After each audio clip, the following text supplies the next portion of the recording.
Day just to turn up. Have to say my time's burnt up. Something like my pockets in the saddest way. Reality TV just laughs at me. Kinda like those bullies in high school. Behind the scenes was catastrophe. So could everyone quit telling me what I had to be? Just to be simple with you, brother, I'm truly glad to be a fuck up. Cause right now I'm down, so homie, what's up? I know I didn't grow to get here by being stuck up. Some people out seeing how much energy they can suck up. But I'm filling the cup up, passing it to my brothers. Maybe one day I'll buy a house for my mother. Up on the mountain, awesome. Helipad so I can visit often. Send my dad golfing off with Steve Austin. Stone cold focused. Cause I'm looking for my way to the top. I've been working all day, working all night. Some people telling me to just stop, but I can't leave my family hungry, sleeping at night. There's no way, no. There's no way. There's no way, no. There's no way for me to come home. It's been a minute now, milking every opportunity. I should get a cow, never seen an obstacle that I couldn't get around. But I'm not from royalty, so I didn't get a crown. These thoughts were written down for those who sit and frown. Complain every day about the blessings they were given. How do you suppose those bros in Africa are living now? Maybe you could see the light if I could shift the clouds. So I'll try, but man, look how time flies. This year came and went like drive-bys. Mama still says she's surprised by my size, but this cat survives, still got my 9 lives. So what you wanna do? Go home, relax for 5 days cause you wanted to? I'd rather be out in Bombay, but I ain't mad at you. I'm not at home to stay, I'm just passing through. There's things I have to do. Cause I'm looking for my way to the top. I've been working all day, working all night. Some people telling me to just stop, but I can't leave my family hungry, sleeping at night. There's no way, no. There's no way. There's no way, no. There's no way for me to come home. I've been in the office, they asking me where I'm off. I'm thinking that I fell off, it's a bad decision to start off with. If I don't call back, don't be mad at me. Home or family is surely somewhere that I'd rather be. I've been on the road for just too long, hoping that I'll come soon. No, when that'll be, man, who knows? Guarantee y'all have something to show. Most of y'all complacent, none of y'all got patience. I know that for a fact, cause I'm part of that equation. Learned from the school of life, and this is orientation. Nothing could prepare me for what I recently been facing. Some say that gravity is too strong, but when you love, you really can't do wrong. So I'm sorry I can't move on, but I couldn't leave without this new song. Hey, cause I'm looking for my way to the top. I've been working all day, working all night. Some people telling me to just stop, but I can't leave my family hungry, sleeping at night. There's no way, no. There's no way. There's no way, no. There's no way for me to come home. Cause I'm looking for my way to the top. I've been working all day, working all night. Some people telling me to just stop, but I can't leave my family hungry, sleeping at night. There's no way, no. There's no way. There's no way, no. There's no way for me to come home.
everybody doing? Turn my volume on. Turn this music down a little bit. How's everybody doing? Happy Monday. Monday is for building. That is going to be the word that you're going to hear time and time again here. That is the word of that is the phrase of the day, shall I say. Monday is for building. Sunday's for relaxing, but Monday's for building. And in 4 minutes, we're going to get started with our OnCyber Monday, which we also have this physical meetup spot. Shout out to Sirota Rio. Shout out to Dream. Shout out to Illumin Being. Illumin Being. Okay. I like that. He's got his VRM set up, his fellow clone with the VRM set up here. And see, we're just chilling out in the metaverse, getting ready. A lot of people getting their days ready in many different ways. We got our coffee. And today's stream is for building. So if you're looking for a way to get your creative juices flowing, to get your inspiration, today's stream is for you. It is also for me, because that's what I like to do at the start of my week. Just start off with some stuff that's going to inspire. And for me, definitely what that is getting into the right community conversations. And number one, that community conversation is the OnCyber meetup that happens. So I'm going to go ahead and bring this up really quick. Share this tab. Very shortly, you're going to see OnCyber launch their Twitter Spaces link, and you'll be able to hear it directly here in the world. So if you want to hang out here, if you're a fan of wide open spaces, if you want to be able to kick your feet out, if you want to be able to see the people who are in the spaces as more than just PFPs, maybe you want to see Sirota Rio busting a move right here, or maybe there's a topic of conversation, and maybe the topic of conversation is what's better, the top floor or the bottom floor, and you can get people to sort of physically represent themselves in a space. And I think it adds a lot of dynamic to a conversation, especially on the internet. But that's just scratching the surface. OnCyber gives us a platform like this very, very useful, because matter of fact, you can get started in building with one of these spaces for free. That's right. You can, not this one specifically, but there are other spaces that you get right out of the box. That it's much like hosting your own website, but instead of it being on 2D, it's 3D. And if you're like me, then you have your website, and embedded into it, you have something else. By the way, Illumin, if you're getting booted out if you're on mobile right now, let me know, because I would definitely be interested in optimizing the space if that is the case. There's a lot of really useful tools that OnCyber gives us to be able to optimize, to be able to build on the fly. So if anyone's having any trouble or has any question about the space, okay, he is just, in fact, dicking around. That is totally okay. Feel free to dick around. There's a lot to get lost and explore here in the metaverse. If you ever do get lost, my number one suggestion, connect with me on lighthouse.world. If you've never been on lighthouse.world, definitely go check it out. They have an application which allows you to find each other in the metaverse no matter where you are. So if your buddies in OnCyber, if you're in Decentraland, one person's over here, one person's over there, that is totally okay. You don't need to have them drop a million different links. No, in fact, you can have just one direct link that takes you to them or them to you no matter where they are. I just dropped a link in chat right here if you want to connect with me. What that'll allow you to do is, if you want to connect me there, I'll be able to jump to you and come visit you during the day. Or if you want to come visit me during the day, we're connected there. It'll be very easy for us to do it. It's magic. It is amazing, and in my opinion, the best way to stay connected with friends. So make sure to sign up on Lighthouse. I am a bona fide light keeper for Lighthouse. Consider me just somebody who's letting people know about this useful tool so you can find your friends no matter where they are. It's time to get going with the OnCyber space. Make sure to stick around. I'm going to drop a special listen to earn code in the OnCyber space. So if you're with us in the OnCyber world meetup for this space, you're going to get a special code to earn yourself some of our community token called Aurum. And you can use that to buy prizes that the sponsors give me. So rather than just get it on a random, giveaway on Twitter, no, you don't have to combat the bots. You can easily, buy that with the community token. Without further ado, I'm gonna launch this Spaces. Let's listen in, and if you want anything, if you have any questions, you just let me know.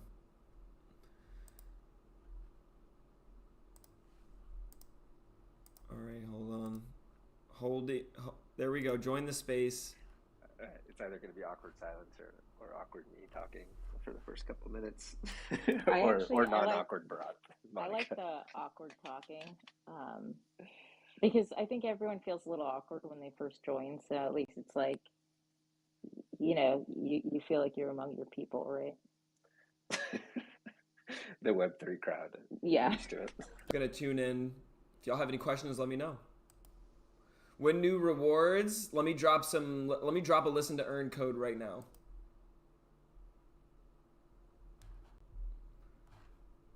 Some people are asking win new rewards. I'm gonna drop a listen to earn code right now. So anyone who is listening in, if you're in the OnCyber space, you'll see the community rewards board right towards the front under my PFP. There you can collect, you'll see claim secret code.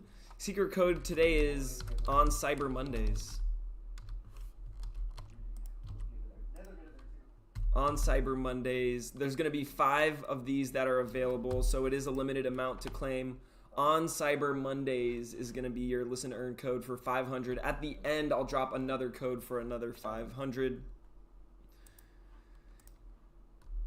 Very, very simple. If y'all have any questions, let me know. I'm going to drop some more bounties as well. I just dropped some bounties this morning, Soro de Rio. I just dropped some new bounties today. You and Monica, let's do it. Oh, no, Come on, guys. don't put me in this. Monica, I've heard it does have a very nice voice. Monica, you're gonna have to take this one. All right, bringing Ryan up on stage. We'll get going. A little bit of a lighter agenda today. We're gonna take a little look at some things that have been happening in the trad art world and listen to some of Bharat's observations there. We'll talk about the features that we have going live this week. A little bit more on supporting events from the community, and then I think throughout this we'll have a kind of ongoing Q&A. So what I would say is, if anyone has any questions throughout, just request to speak, and we'll bring you up in real time, so then you can converse with us on these topics. The one piece that I had mentioned when we were rolling in here that we didn't talk about on the agenda, team, is that it is the Bitcoin Pizza anniversary. So maybe to kick us off, I would love to hear one hot take from each of you. What is the pizza of today? What are people spending their Ethereum on that they should not be spending their Ethereum on? Bharat, why don't you kick us off? Oof, man. I'm like bullish on the pizza, right? I mean, for those of you who don't know, right, it was Laszlo who basically paid 10,000 BTC back in the day, and at the time, I think I forget what it was, but it was like under $100, right? And he bought a couple of pizzas. And of course, we all know what 10,000 BTC would be worth today. But like, if you think about it, if you didn't have the transaction go through and you didn't have somebody use the network and use Bitcoin as a store of value, you wouldn't have, the resulting network effects that you have today, right? So I think it takes brave people to do things like this at very uncertain times.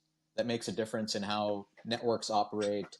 So it's always those vanguards who are out there who don't care about the money, who care about like ecosystems and growth of ecosystems and growth of networks.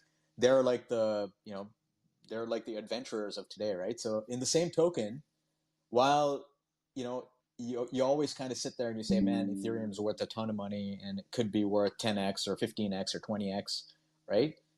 You got to fundamentally think that if there is no like network activity, what happens, right? So the network crumbles. Yeah. So I think that's my hot take. My hot take is thank you for buying those pizzas. We know it was a ton of money in hindsight, but really you were a catalyst, and for that we thank you, right? And we love pizza. We love pizza.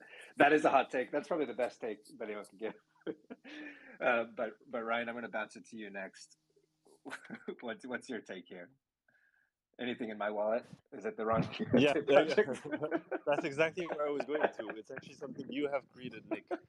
This project called Ron Quixote I find completely useless. I think that people spend gas fees Whoa. to go mint one of those is definitely like These are the early definitely believers out of that pocket. Bharat is talking about, though. These are the people that just believe in decentralization. They believe in art. They're not here for the money.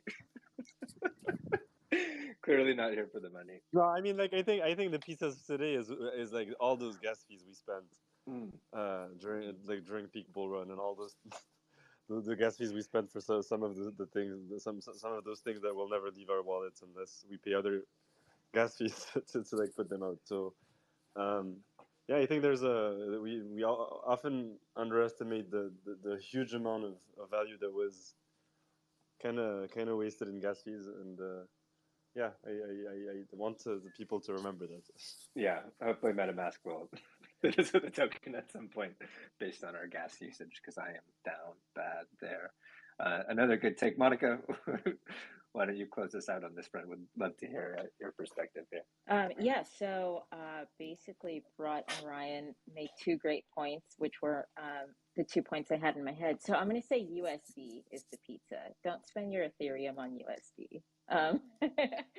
It's like one of those things where, you think about what is what can you spend it on that is going to be there's going to be that disparity in terms of value, and we're sort of, I mean, you kind of have to be a permeable if you are operating in this space. So I think like selling Ethereum here, cashing out, it seems like a silly place to do so, even if you think it is going to go lower. I think that we all kind of operate on the assumption that we will see new all-time highs after Bitcoin halving. So yeah, don't. That's my take. That's another hot take that I love. USD. It's Do not be lukewarm, putting but your you money can into call it USD. hot. No, that's a good take. I'll take it. Those are three great takes across the board. I think we have maybe lost Ryan, just as a side note. But thank you all for opening us up there. Really great perspective. Bharat, just giving props to the vanguards who are spending money, not worrying about necessarily the trade-offs down the road, because we need that in the ecosystem. Ryan, maybe a unwarranted criticism of my NFT collection, calling that the pizza. But gas is, a fair and good take. And then Monica, maybe with my favorite, don't put your money in USD. We have Ethereum and Bitcoin to buy. So that is the anniversary of the Bitcoin to pizza legacy that we are all very familiar with. We're going to shift into looking at kind of what happened in the trad art world and auction houses. For those who don't know, 3AC had a art focus fund that was Starry Night Capital, and they had just a phenomenal collection. Some of those pieces went up for sale over the last week. And just want to hear, Bharat, from you, kind of some of your observations in terms of what's gone down there, kind of what that might tell us about what's happening in the ecosystem right now. Yeah, I mean, I think it's funny. People for a long period of time were thinking that there would be a massive sell-off happening. Now, granted, we did have a massive sell-off in art in general and NFTs in general, but people thought that this would be the culmination of what would be the capitulation of generative art. And it was great to see that it actually ran completely counter to what everyone expected, in that many of the pieces that sold actually sold above Sotheby's conservative target, mind you. It was conservative. It wasn't like an aggressive target, but they sold. That is a great idea, Sorodaryu. That is a very good idea. I'm going to do that right now. Thank you, Sorodaryu. You're a legend. Some of the pieces, there were obviously some really nice fidenzas as part of that the sale. There was a punk. There was a autoglyph, right? So you name the historical Grail assets. Mind you, I wouldn't say that these are historical from a time period perspective, but certainly some of the most important Grail works over the last 3 to 4 years. You saw them capture a pretty good price, right? The punk There was a punk, a 3D glasses punk that sold. There were a couple of ringers that sold. There were a few Fidenzas that sold, right? All these are very positive marks because people thought those marks would be below market, right? Below what the expected hammer price was. And they actually exceeded in many of those scenarios, right? That's a very positive sign. Now, what is the outlying element around all of these purchases, I would say, is hopefully it's not just a bunch of crypto bros who've bought all this art. I think there are at least a few of those pieces I know are fellow collectors in the space, but I'm hoping some of that is traditional art buyers starting to realize that, hey, this is a pretty big movement and we have to be a part of it, because what you want to see is expansion of the ecosystem, not just, the same people kind of circle jerking and buying art, and, obviously sending the space forward, because that is not sustainable, right? So I think that same sort of an analog that we talked about from a Bitcoin and a BTC pizza perspective plays true with art here as well, right? We want to see the expansion of the network. We want to see more people coming in, and therefore, definitely new buyers and definitely new collectors, and also new artists, right, entering the space. But yeah, I guess that's my hot take with regards to the auctions, right? Really, really exceeded expectations. And I think we are set up for a bit of a bull catalyst here, right? Especially as the goose will be Yes. auctioned off, I think, on the 15th of June, right? So watch that one. That's going to be interesting. Yeah. Yeah, an Yeah, iconic I've already piece. heard like little rumors about that auction, which is exciting. But yeah, I think that yeah, oftentimes the unfortunate part is that the money is the catalyst, right? Like, if anyone who is sort of for whom Web3 is just in their periphery, but they're from the trad art world, is following these at all, seeing how much these are going for, maybe what brings them into this space. So I guess if you are in a position to psyop these trad art collectors into, seeing huge amounts of money move back and forth, it can't hurt, which is my like morally questionable take. The degen take. Monica, I'm curious to dive in a little bit deeper there, because you've spent a good amount of time in the trad art world and with Pace Gallery. But what is kind of your perspective in terms of what those trad art collectors might be looking for, how we can better bridge the gap and bring them into our domain? I think that it is the artists and the institutions who give some legitimacy to the space. Saying it's the money is a little bit tongue in cheek, and I think that will move the needle for some collectors. But if they can't really relate it back to something that they have expertise on, then none of it makes any sense, right? But if you start seeing artists who are doing interesting things and have a solid collector base and institutional support in trad art beginning to create on the blockchain, I think that's what will bring their collectors over. And there will still be some resistance from folks who don't get it, but at least having someone that you view as legitimate, getting involved in this space gives you the confidence to enter the space as well. So kind of that trusted reputation from people they already know. Yeah. What do you think are the biggest hangups today? Like, what are the objections that those tradies are saying? I think that everyone sort of has their own objections. Like there's Sorority special code for you. Drop that. There's only one to claim for you right there. Special code helper. I got you, Sorority. Use that code. Listen to earn code. Thank you for your help. Value to a non-physical, intangible item is also difficult for a lot of people. There's, also like, there is a lot of stigma around crypto and NFTs. So I think crypto as a whole does, its reputation is a deterrent for a number of people. So I think that anything we can do to sort of lower those barriers of entry and, let people see for themselves that it's not that scary helps, because I think the first thing is that barrier of entry of like, okay, I've got to figure out what a wallet is and how to operate one, and then I have to buy crypto, and where can I buy this or sell this, where can I view this art, is a lot of that makes it difficult. Without a doubt, definitely.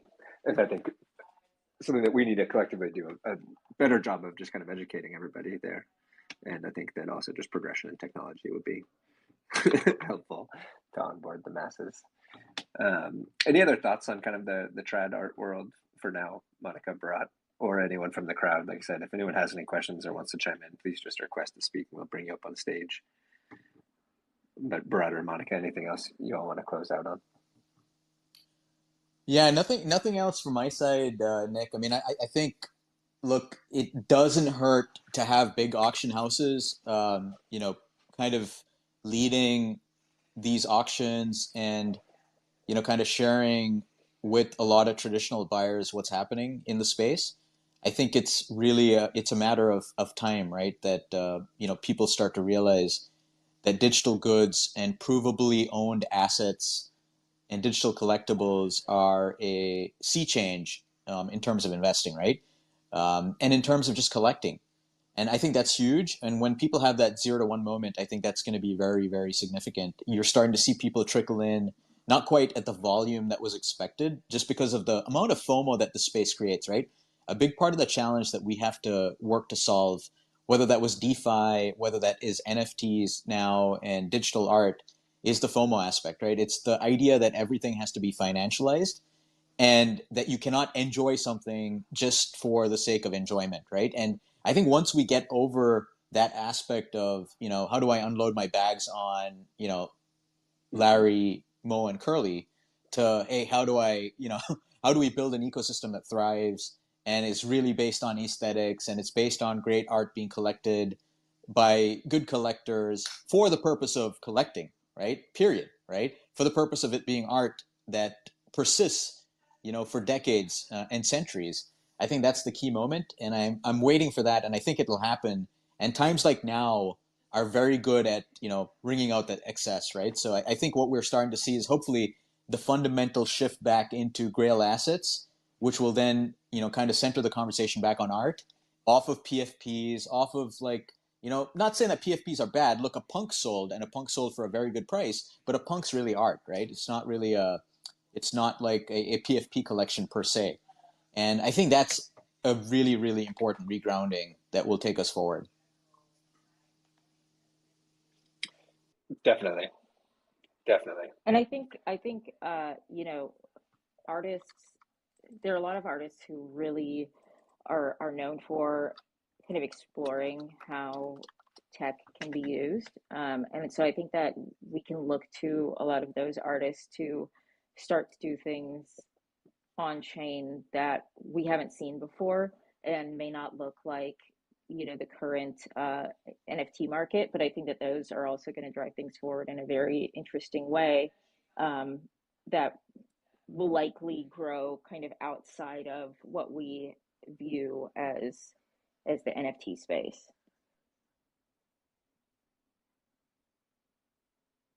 Yeah. Do you have a specific example or anything in mind there, a little more tangible? So I know that like Jeff Koons has this project where he is launching these sculptures into space to like live on the moon essentially, and each one has a corresponding sculpture here on Earth, and it has an NFT attached. And basically, the NFT cannot be sold without the physical. So if you own the NFT, you also own the physical on Earth and on the moon. So I think things like that aren't really like, you're not going to see a bunch of volume on something like this. So it's not going to come up on, Blur trending, but it is a really interesting way to use the NFT as a certificate of authenticity, essentially. Yeah. Cool. Interesting. I didn't know that he was up to that. obviously a big trad artist that, again, I think comes back to your point of just helping merge those worlds. People have a lot of faith in Jeff Koons. Sweet. Okay, well, if anyone has anything from the crowd that they want to add in on the trad art world, please request to speak. Otherwise, we're going to start to talk through some of the features that we have going live this week as the second segment of our spaces today. I think we have a lot of features going live, but it'll be Let's go. we'll go through to start, and then we'll talk about some of the more meaningful ones towards the end. We do have someone who's come up and requested to speak. Unused CC ondoms. We're gonna bring you up to speak. Don't make me regret this. But would love to hear what you have to say or inquire about the trad art world. Unused CC ondoms. You have the right to speak. Go for it. You just have to unmute yourself. Hey, thanks for having me up, guys. I just had a quick question about the Jeff Koons thing that you just spoke about. You said you can't actually sell the NFT without the physical piece. So is that does that mean the NFT just acts as the certificate of authenticity, or is it like, is there some sort of like deeper mechanism involved there to kind of prove ownership or whatever? I honestly have no idea. I don't think that NFTs have been minted yet. I know the physicals exist, but yeah, I do not know.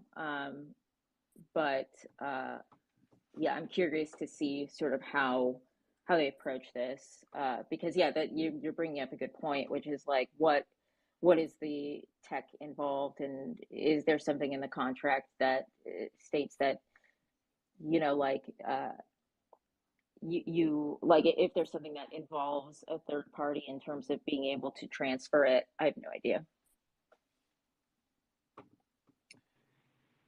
Right. Thanks. Yeah, that's what I thought. So, I mean, there's no provable way of you kind of acquiring physical piece without a third party being involved, I suppose.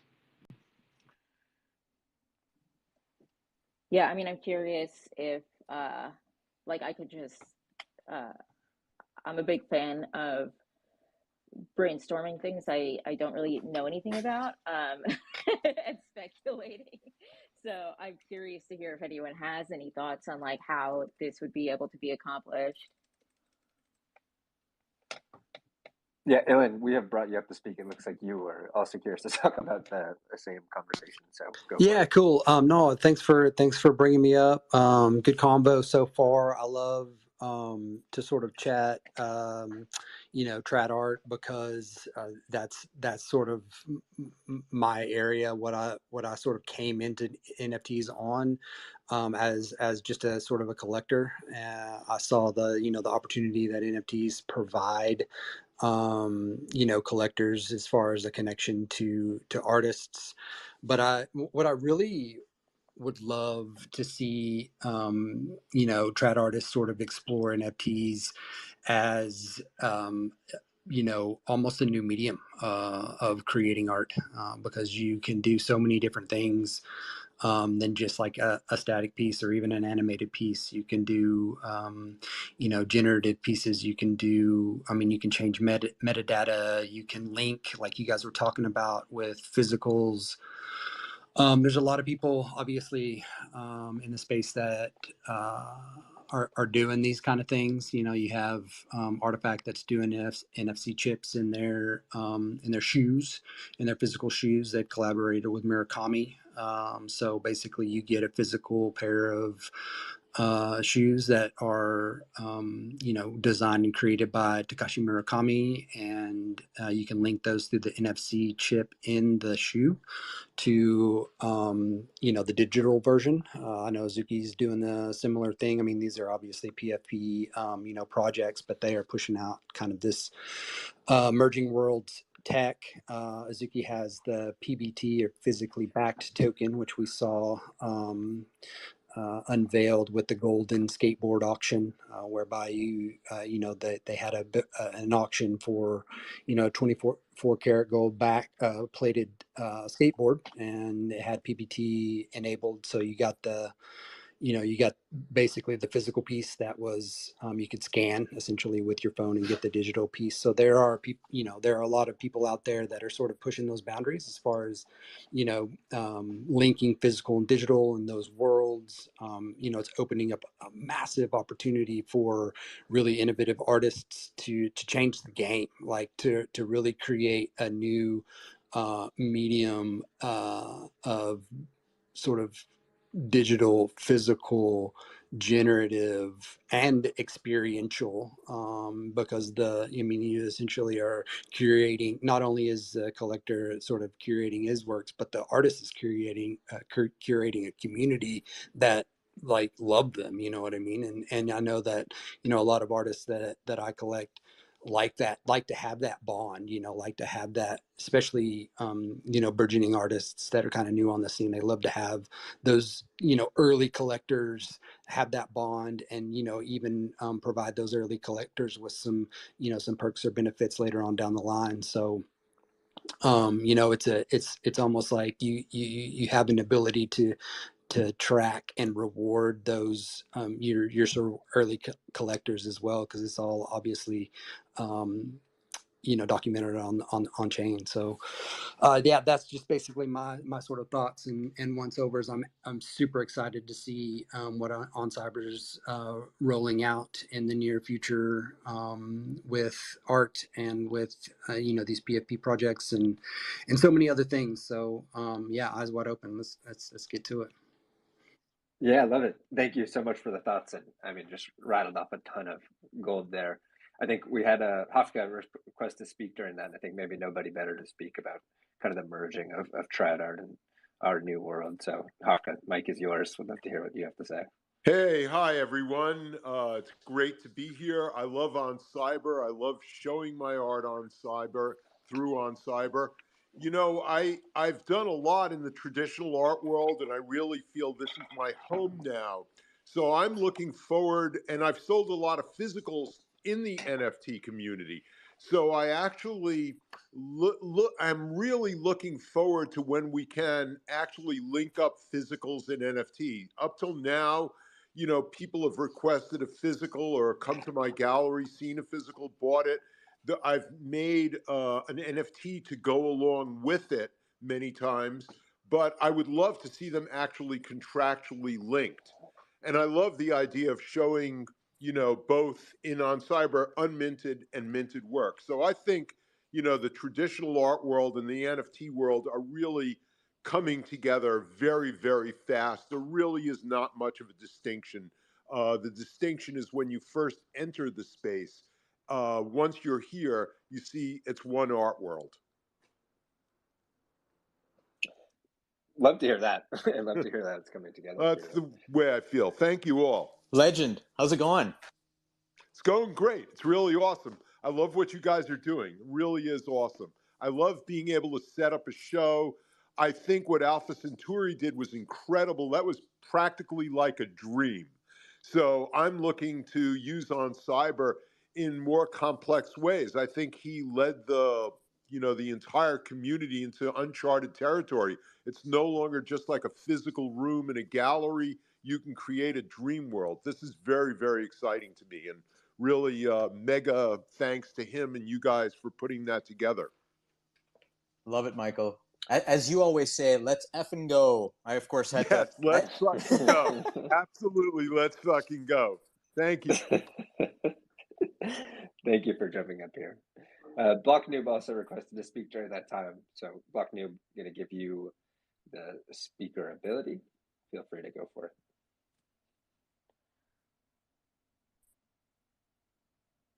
Block Noob, are you with us? Yeah, can you hear me? Yes. Okay, yeah. I was actually piggybacking on what Hafka said. I think we have too much focused on a lot of trad art collectors coming into our world. What I would say is a lot of people in Web3, including me, I think I bought digital art before I bought physical art. Like pre-2021, I would think 10 times before buying like a $5,000 painting. 2021, I'm buying cartoon pictures for X thousands of dollars, right? So I think I've had like a reverse appreciation of trad art world, but like NFTs paved the way for it. Um, and I think it's a net positive for the entire space overall, because now I went to an art fair like a couple of weeks back, and I saw amazing art out there, and no one was aware of NFTs. None of those artists. So I also feel that it's part of like my duty to onboard them and kind of help them out. So I think it's going to be slow, but it's going to be we'll get there. But yeah, I think the movement has started, in my opinion. Hey, Block Noob, long time, first time talking, right? Great to speak with you. I agree with you, right? I think the one anchor point I would say, and sometimes we lose track of this in Web3, it's on pricing, right? When you think about traditional art and you think about, how, art evolved and art pricing evolved over time, I think one of the areas that we could learn and do a better job of is how art pricing appreciates over time, and kind of take out the FOMO aspect of it, right? Because for many of these artists in the traditional world, it took them hundreds of years, right, to gain notoriety. And obviously, a digital medium is a completely different medium. But I think people have that expectation, and and by people I mean collectors, right? And I mean artists too in some scenarios. They think that NFTs are a means of like suddenly being successful, right? And it's not necessarily the case. And I think the more that people can sort of look at history, and try to draw some points, parallel points, and shape their thinking through that process, I think the better, right? Then you avoid the FOMO, you avoid this concept of number go up, and you can really start to collect because you really want to own a piece and you want to display it in your digital gallery. But I completely agree with you. I mean, I think there's certainly we're starting to see that be a multi-sided, with Web3 folks and crypto folks becoming traditional art collectors, as well as traditional art collectors becoming Web3 art collectors, and artists doing the same thing, right? So excited about that. Yeah, actually, I like that point you made about taking that FOMO element out, because I think that is really important to the longevity of the space. Like, when we stop looking at projects or artists who don't sell out a collection immediately as essentially a failure, or demanding utility or whatever it is, when we can really like allow things room to breathe and let a collector sort of, or an artist build up their collector base slowly, the way that it happens more in the traditional art world, then I think that that's where we'll start seeing real growth in the space and kind of be taken more seriously.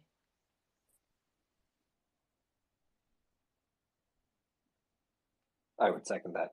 And Hofka, I don't know if you have your hand up. If you do, jump in Yeah, there. I do. I want to address that. Actually, this is a really important point, and it's a really great point. The one of the things that happens in this space that's different than the traditional art world is there really are statistics, and statistics get in the way. It's great to have information, but when an artist doesn't sell out, that information sometimes is looked at very negatively.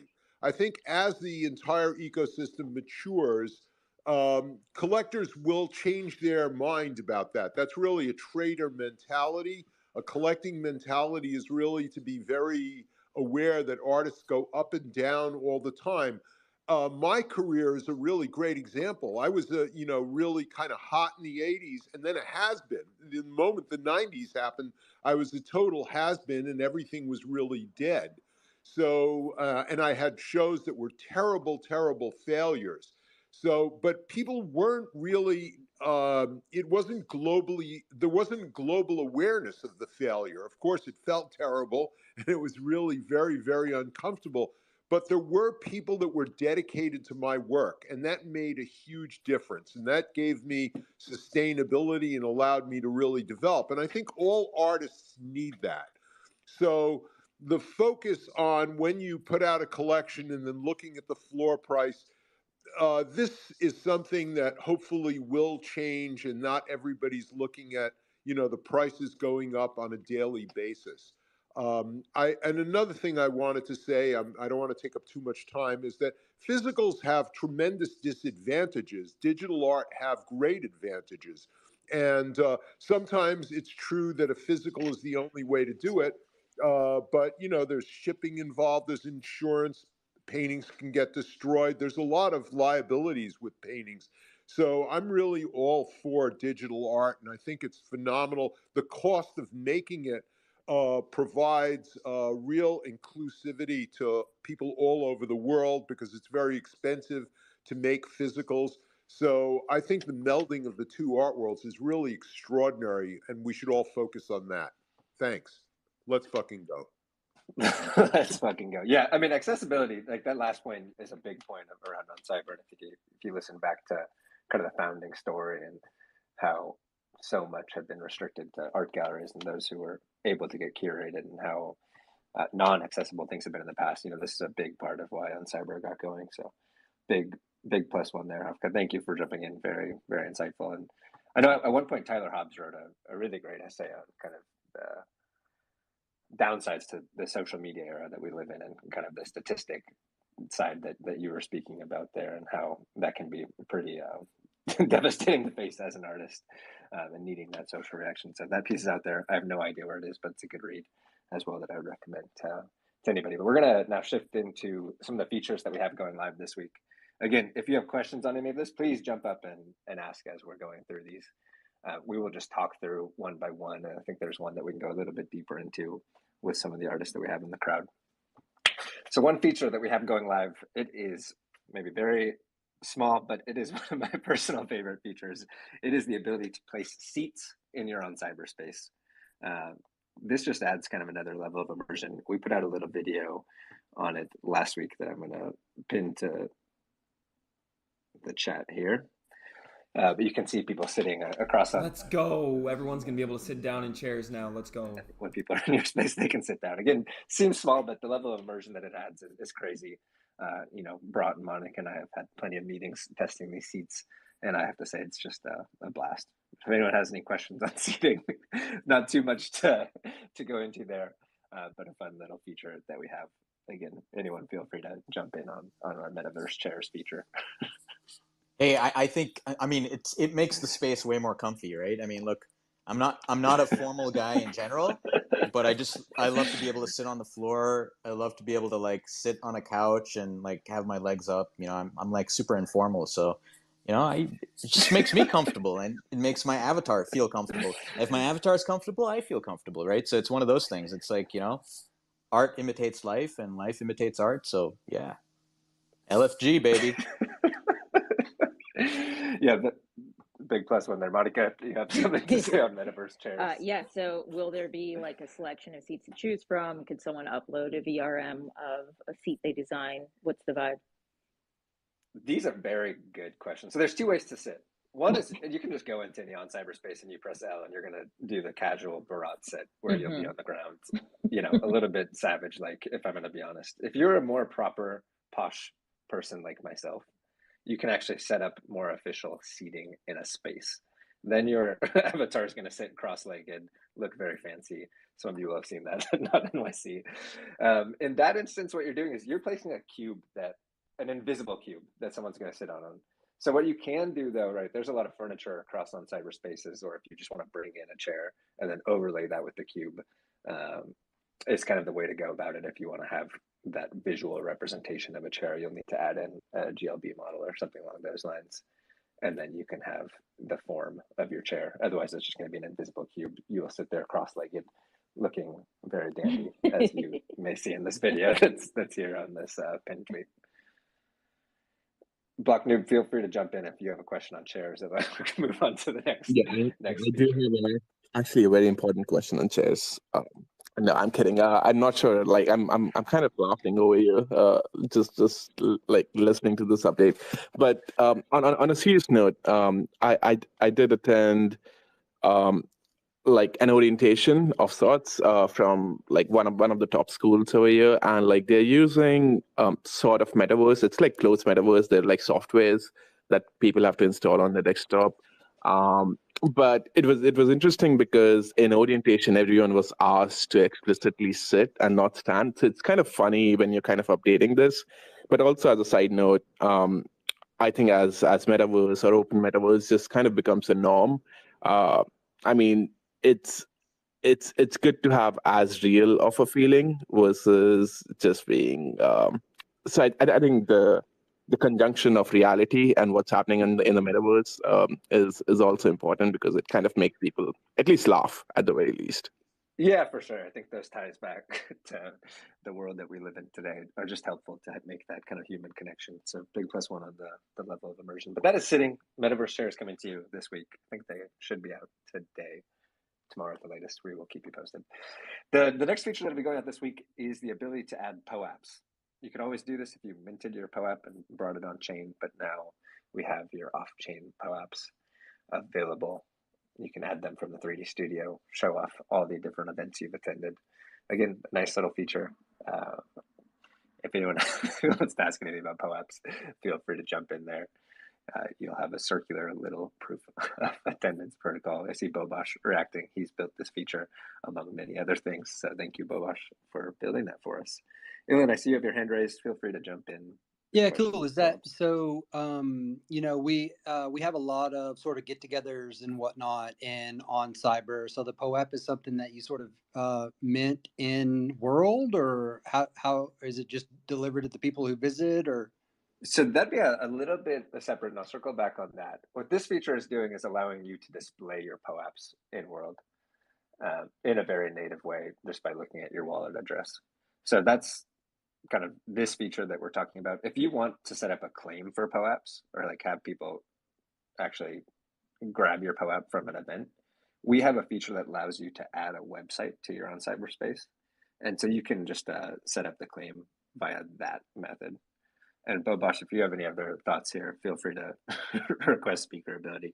But that's the general two flows. If you want, so you could do it end to end, right? You could have someone claim a POAP in world from your event, and then they can go over to their space and they can display their POAP and show off their attendance.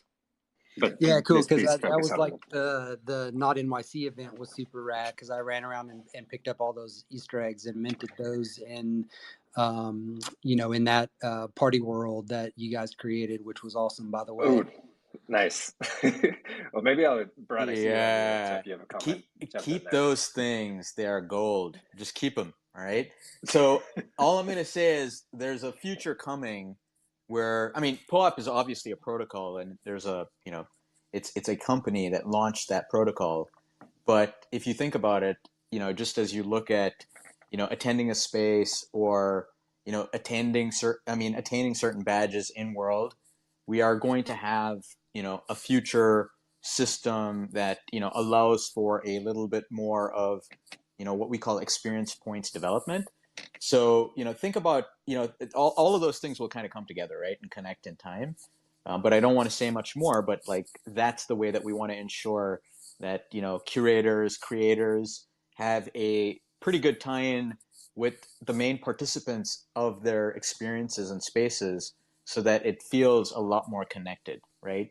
So just like you have an artist, with an NFT, and a collector who owns that NFT now has a two-sided relationship. We want to build that two-sided relationship between creators, curators, artists, and individual users, right? So a big part of how we want to drive this forward. Some big time alpha dropping right there. We'll dive into that over the time to come. Not today, but a lot to unpack there.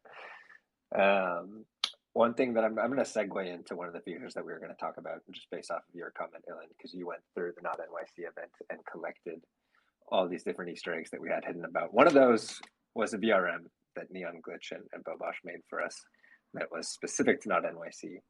But now if you claimed that avatar, that is just going to show up for you when you log into OnCyber. So, historically, we've required you to upload your own custom avatar, but now owned avatars are just going to show up for you. And I think this is actually probably the most significant feature that we're releasing this week. I think when you think about the implications of us supporting this, what is it, decentralized marketplace, really, really is a powerful thing for creators like Neon Glitch and others who are now able to monetize their VRMs and just have it natively supported by OnCyber. So Bharat, Monica, would love to have you jump in here. Neon Glitch, if you want to join us on stage, would love to hear your perspective as a creator. I think this is a really, really big one.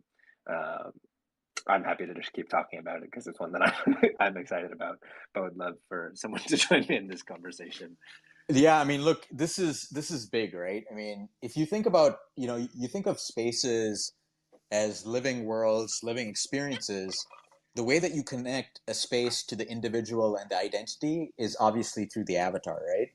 And whether that's like, Jack Butcher's OPEP pins, whether they're Neon Glitch's very cool 3D immersive, rocket ships, right?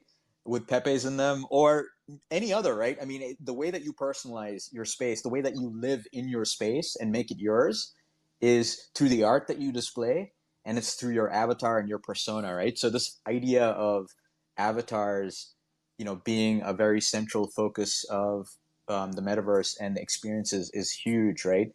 And I think there's no better person than having Neon speak to it, right? Because we want this to be an open, decentralized metaverse. That means that you create digital assets, right? Whether that's an avatar or other asset, and it's provably owned by that individual who obviously mints it and creates it on a sovereign contract. And then anybody can buy it, right? Any individual in the metaverse can buy it and leverage it across an open, decentralized metaverse. Now, if you're a closed ecosystem, yeah, sorry, you're SOL. But if you're building to open standards and you're building to have other people participate in this, in this experience, then obviously that's kind of our goal and our mission. But Neon, would love your perspective. And we'll see. We won't force you to come up, Neon, but if you request to speak, we will bring you up. I've pinned a tweet from Emotional, who's another creator, and so you can see what one of these actually looks like. So he minted it through Manifold and included this VRM in the metadata. And so we're just able to pick up. So, if you buy Slot Machine Jones or these other avatars from Emotional or Neon Glitch, it will just show up for you when you log into OnCyber. But Neon Glitch, I'll pause for a second. I'd love to hear from you on this. Hey, yeah, the VRM thing is cool. I'm still excited. I'm still really excited about this sitting in chairs thing. Like I'm watching the video right now. Who requested this? This is like, it's like one of those features that like no one asked for, but it's amazing. It's like, I want to sit in a chair. But yeah, no, I'm so excited for the VRM stuff. Like, I think it just unlocks like a whole nother, I don't know. There's like a whole nother dimension that you can add into all the VRMs and like your digital identity as an avatar and like tagging it in, or adding it into the metadata of like your own NFTs. Like maybe it's not just, you're not just selling the avatar or the VRM by itself, but part of your artwork.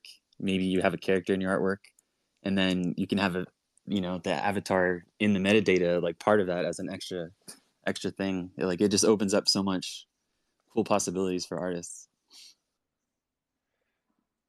Yeah, totally. And can you speak a little bit about the Manifold process? Obviously, you took us through a workshop, but I'd love to hear about kind of what that means for you to be able to have your own contract and to be able to do everything on your side. Yeah, I mean, it's so easy to do it on Manifold with just adding it into the metadata.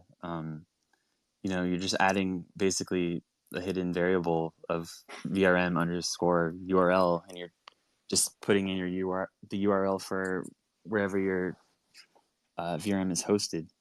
But I think like it also opens the possibility of like maybe you're just selling one single NFT or like a collection of an NFT, and you can just keep updating the metadata. So maybe the VRM changes over time, and like you can see people can see your work in progress, or maybe you're testing new VRMs. And I don't know, I think it's just such a cool feature. Like there's a lot of things you could do with it.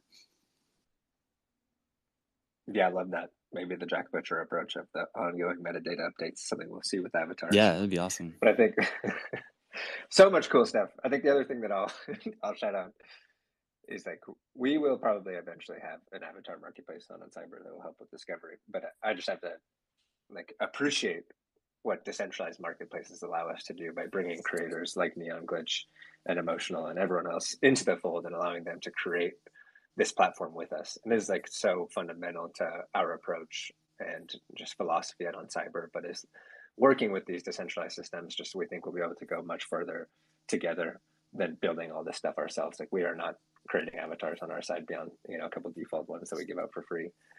We are leaning and working with the ecosystem, which I think can't be said enough. And Parad, maybe you have a point to jump in there. Oh, too. no, I was just going to comment on that major alpha that you just dropped, right? Wow. I'm glad it's not just me dropping alpha on this chat. He said avatar marketplaces. Wow. I mean, I am super thrilled and excited about that.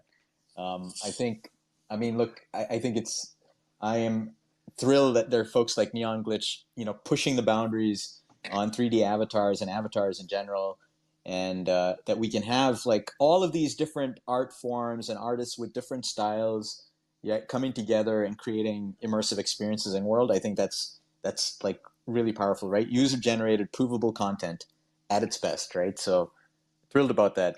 UGPC. Yes, sir. UGPC me, baby. And I see Ryan's back. You heard it here. The king of avatars is back.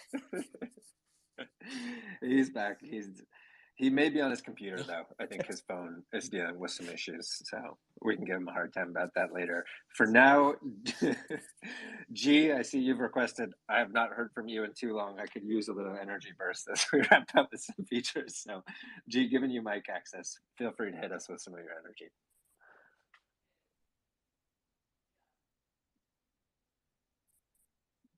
But please don't leave me hanging here.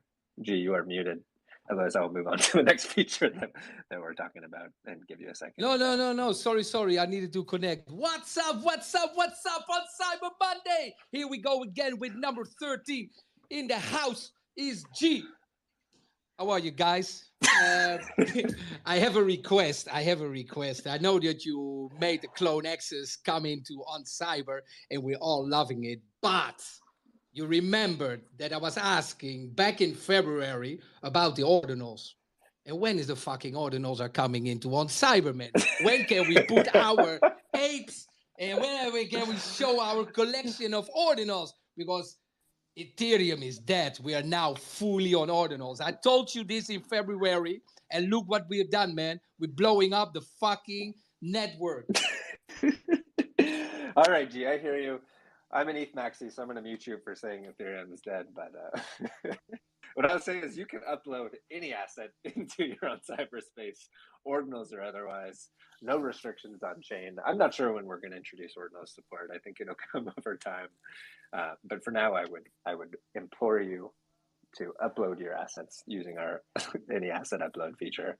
Yeah.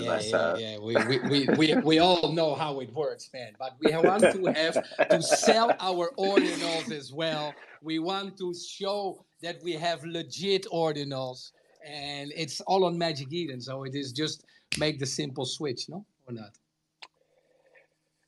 Bobash, maybe something for you to look into for us. We'll have to circle back on that one. Gee, I don't have a good short-term answer for you on ordinal support.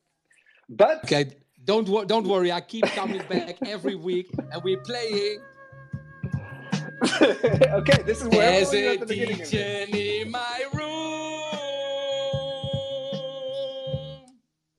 Okay, guys, thank you so much. Thanks, G. G. Really appreciate it. We're gonna need you to start up our spaces with that sound since. Yeah, I was in the car, man. I was in the car, okay, so I just been driving really fast to still get my voice in. Drive safe. And we will hear from you next time. Hopefully, we have a better update on ordinals. Okay, thank you, guys. Some of the other features that are coming out this week: web notifications. Historically, we've had no outbound notifications. You're not going to get insight into what's happening on Cyber. We're going to roll out our first little iteration of outbound notifications to keep you in the loop of what's happening on Cyber. This will be an opt-in process. You'll need to go into the 3D studio, ask for notifications, then you'll start to get updates about some cool things that are happening. This is going to evolve over time, so stay tuned as web notifications evolves into a broader suite of notification features. If anyone has any comments on notifications, would love to hear from you. Neon Glitch, I see you have your hand raised, so Yeah, well, it's Gorgeous. actually not on notifications, but That is all good. I want a text to speech in my space of G, like as an announcer, like so he could just hype up the space when people join. Definitely. We are, Yeah, going back and forth on how we get NPCs out there, but I think maybe we introduce G as our first cross-platform NPC. he's the default text to speech. Anyone can add to your space a G just to get you going. That's a good idea, Nia. Thank you. If anyone else has brilliant ideas like that, please request to speak. Let us hear from you. Emotional, I see you in the crowd. Thanks for joining us. We give you a little shout out earlier. Don't know if you were there to hear it, but owned avatars.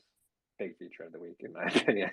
Another one that we're working on is new mobile controls. So mobile, I think we all believe to be critical, especially when it comes to onboarding the masses. We see more than 50% of our traffic comes from mobile. So something we're going to be improving is on the mobile front. Thank you to our head of product, Legato, who's in the crowd, who is always hammering us about mobile. So keep your eyes out. Have some nice stuff coming there. The last and final one to talk about is avatar scaling. Many people had issues kind of with the size of their avatars as they're bringing them into OnCyber. Clones were 50 different sizes in some of their events.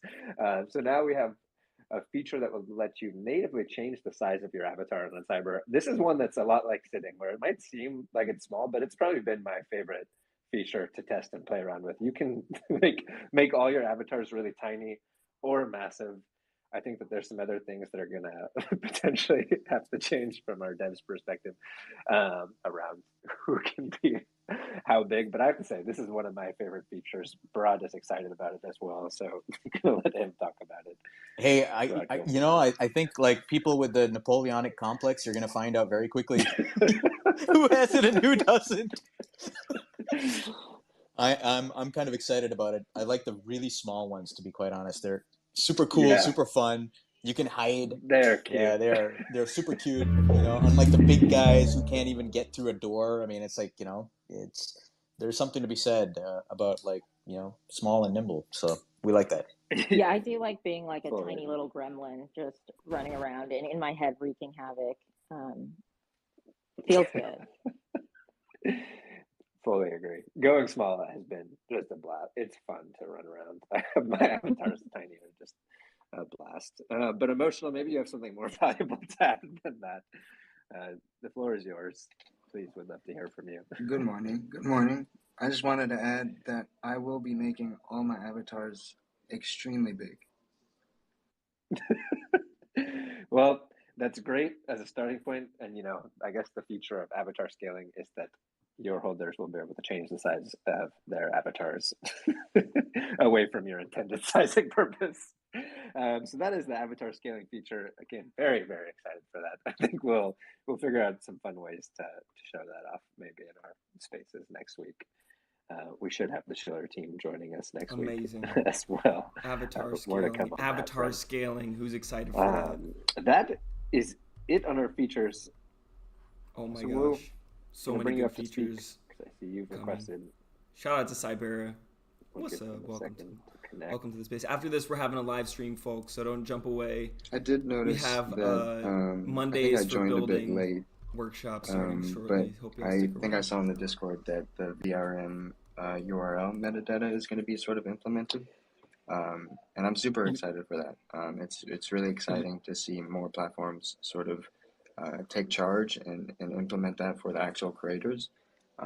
Because we as creators are definitely going to be the ones sort of helping people have those identities in these virtual worlds as they grow. Thank you very much OnCyber, and thank you to the team as well. Thank you. What is up, Lucrão?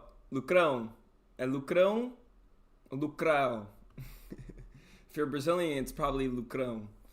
How are you? Doing well? I'm doing pretty well, GMs. Happy morning. We are getting ready for our next segment. We're finishing up on the OnCyber Spaces right here. Sim, Lucrão. Que bom. Grande abraço pro Brasil lá no Web3. Bom ver. But very, very excited for that feature. We did go into it a little bit. Agora a gente está escutando OnCyber Spaces, o time de OnCyber que está falando dos novos funções da aplicação deles que você está vendo agora, que você pode criar um mundo seu sem nenhum custo, de graça, oncyber.io. Vou colocar o link lá em chat. Dynamic scaling for avatars. Is that UI going to be like within the Create Studio or when you're actually in the space? That's the first question. And the second question is, will there be scaling for the space itself as well? So it will be, really great questions. To start, it's going to be... Também, Lucrão, se você quer, você pode pular para onde que a gente tá, pode usar esse link aqui e você pode estar nesse quarto aqui conosco. It makes sense that space managers, however you want to describe them, like you should be able to set constraints on the size of your space and experience. And I think especially as we roll in scripting and you have different games and stuff that people can play and people need to be a particular size, like it'll make sense that the experience or space manager, however we're describing it, is able to set those constraints. So I would imagine that that's something that we do roll out over time, but again, not something that we've actually discussed. So that's pure speculation on my side based on how I kind of imagine things rolling out over time. For now, it is just you control the size of your avatar. And like I said, it's very, it's honestly, again, just one of my favorite things that I've been playing around with way too much over the past week as I've been testing it. Emotional, I see you raising your hands and got maybe a little excited at the scripting. So feel free to jump in there if you have questions. I wanted to point out that little small alpha drop you did there. That was kind of crazy. So like, what else can you give us? Give us a bit more, maybe. So like scripting really going to open up the door for you to build out kind of your full logic layer for your spaces and experiences. You're able to build games, you're able to build whatever. We're kind of rolling into a beta right now. You see Bobosh is in the crowd. He's been building a lot of this. He's building some proof of concepts for us at the moment. One of the ones that he quickly put together like over the last week as we're working into this beta is this ability to set up different cameras and to cycle through those cameras to record content. And so there's just like one example of proof of concept of how it can be used, but really the possibilities are endless. And I think we're very, very excited in this being kind of a pillar of our platform because it'll just allow you to do anything. And again, when we think about working with creators, like this is a big part of how we're imagining scaling just what's possible on OnCyber. Like we don't want to build everything or be responsible for building everything. So really opening up the doors for creators to really go nuts. It is going to require some technical knowledge to start. So if you know JavaScript, please jump into our Discord. We'll get you set up on the beta. I think over time, we'll add on kind of this AI layer, hopefully, but I think that's a little bit further up for those who are, Oh, com certeza, vamos marcar sim. Minha agenda tá bom essa semana. Pode me contatar no meu e-mail aqui. Me contata lá, eu te respondo com os horários que eu tenho essa semana. A gente pode conversar sim. So we're going to be kind of working out just how we can best help with that discovery, and kind of the first Hacky MVP version will be via our Discord. So if you want to run an event on OnCyber, please jump into our Discord, ask for support, and we will help provide some discovery support. That does it for kind of our official agenda brought. I see you unmuted, so go. No, hey, no, yeah, but like, look, we Muito bom. Looking forward to it, Lucrão. Looking forward to it for sure. You guys are onboarding folks, as Nick mentioned.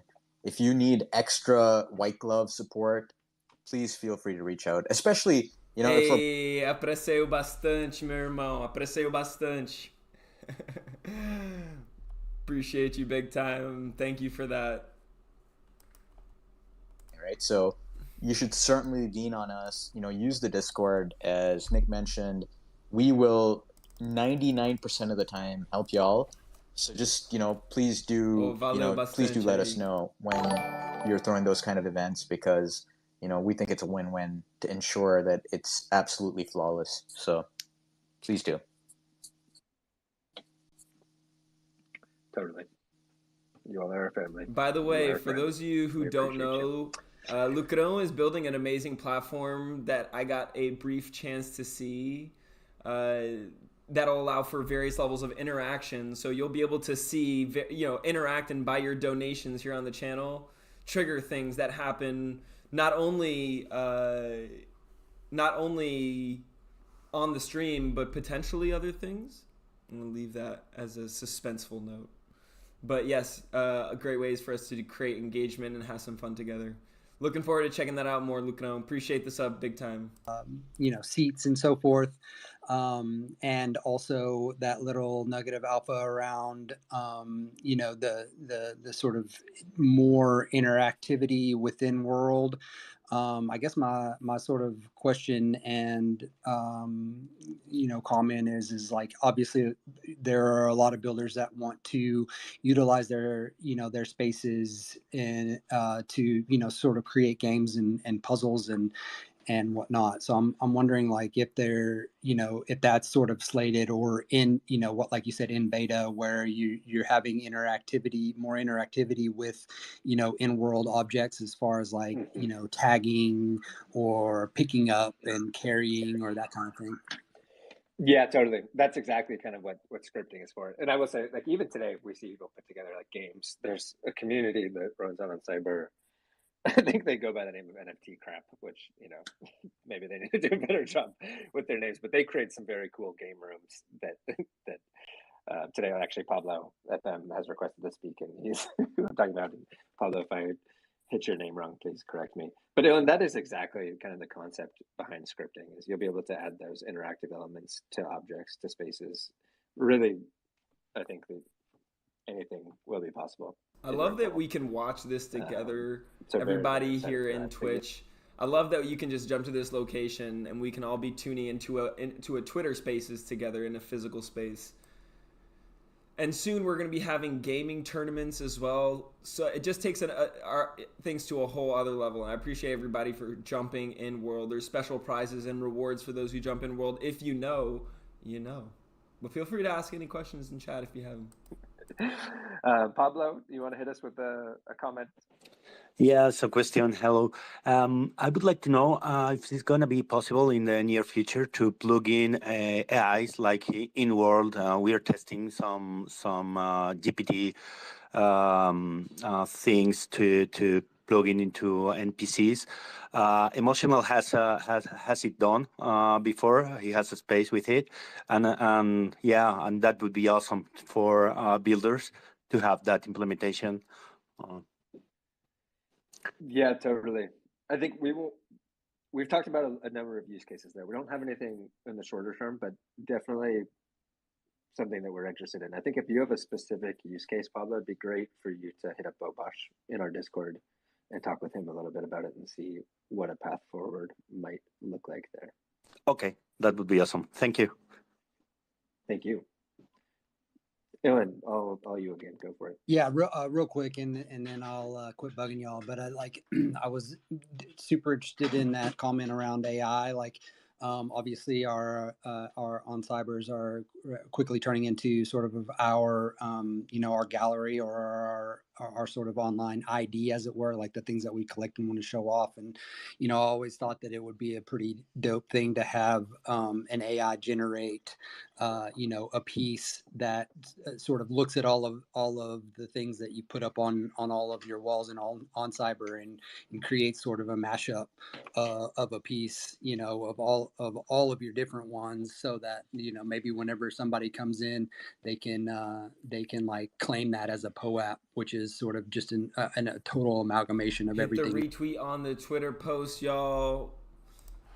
Once this is over, we're going to jump into our workshop session. So hit that retweet, y'all. Let people know. That exact idea before. We think that'd be very cool. Maybe heavy on our GPT credits, but something that we're interested in. I hope we get to over time, because I agree that'd be sick. Thank you for jumping in with your comments today. Okay, if anyone else has any questions, please jump up here. Otherwise, we will close out space and we will be here next week. Thank you, everyone, for tuning in, hearing the features that are coming out, hearing some perspective on Bitcoin Pizza today. hearing about that trad art observations. We appreciate you all. We love you. You are our family. You are our friends, as Bharat said so eloquently earlier. Okay, G, maybe hit us with one quick burst of energy to get everyone through the week, and then we'll be Ordinals on okay, cyber. No. Okay, other one. All right, y'all. That was some fun. Okay, nothing on ordinals. That was a good time. But that's not it for us. That is not it. That's just the start. It's just the start, folks. Playing a little tunes here. We're gonna kick back and we're gonna get started with the real show. I hope you're ready because Monday is for building, folks. Monday is for building. If you're tuned in on Twitch, you can feel free to jump in world. You can hang out on Twitch. We're gonna be rocking in multiple dimensions. But let me get straight to the point here. A lot of great things that are happening in the Web3, but a lot of challenges too. The latest in the last week is that Web3 funding has dropped. VC-backed Web3 startups saw a significant decrease in funding during the first quarter of this year. Less funding means less building. So right now, though, we're seeing a lot of growth. That's because of the investments that happened 6 months, a year ago. So less building right now, less investment right now might mean less building a year, 6 months to a year from now. So right now we're hitting at the lowest point since the earliest days of the venture of this industry. Despite the decrease in funding, though, experts believe that the Web3 space should continue to be a part of the global decision-making agenda due to its potential for innovation and decentralization. I would agree. Let me know what y'all think in chat. I would agree, though. It's crazy to see that there's less funding going through when we're seeing more results. And that's because I think a lot of people place their bets very early on. This is that period of time where you just got to ride out your bets, and the ones that continue and succeed, those are the ones that are going to see greater investment.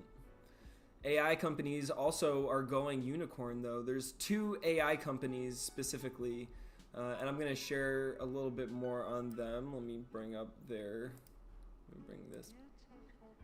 Hajam. One of them is Character.ai. Let me bring this up so you can see it on the Twitch screen. Character.ai. Character.ai is basically a chatbot, and they have different chatbots for different people. It can be famous people, can be helpers, discover. So if you want to meet a New York City cat that's just living out on the streets of New York City, currently has 1.1 million chats logged. You can also go to game characters. You want to talk to Bowser? What are we going to ask Mario or Luigi? If you want to, but we can also go to people like, I don't know, if you want to go to helpers, you can get a life coach for well-being and spirituality. Look at that, creative helpers. I help with creative writing. Who else do we got here? We got Blender God. You can learn Blender here. So a lot of the cool thing I saw is that you can also access language learning. Accessing language learning, I think that's a huge... If you want to learn, let's see if we want to learn Japanese, so we can get better at our anime club. Here we go, let's learn some Japanese. I do not speak Japanese. Can you teach me?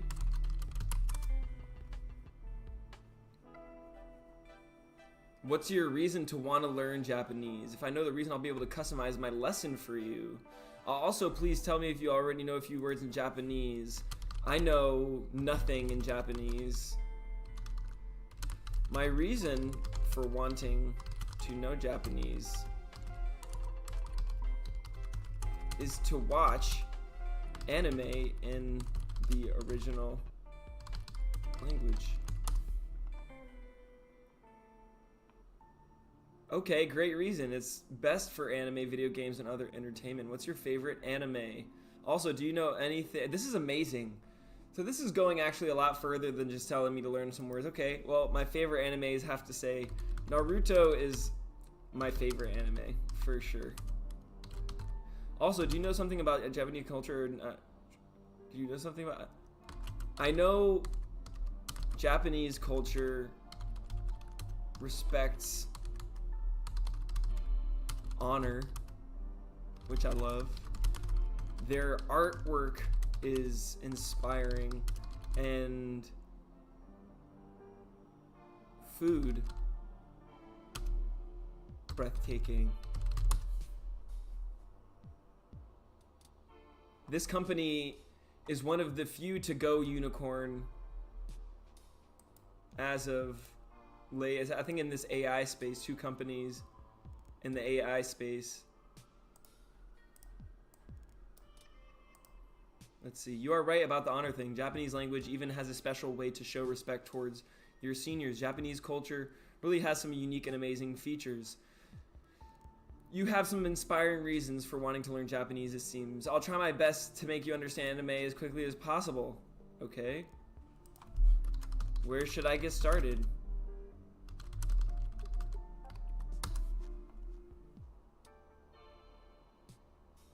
In my opinion, the best place to get started, Japanese syllables. I can share a few YouTube videos if you want. Okay.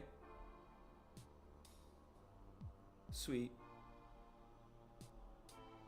Oh wow, this is amazing.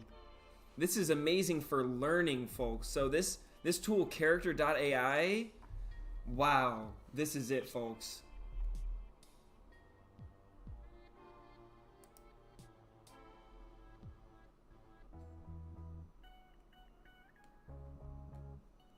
Now keep in mind, I just had it rerun right there, what it's doing, and it's giving me sort of a different approach.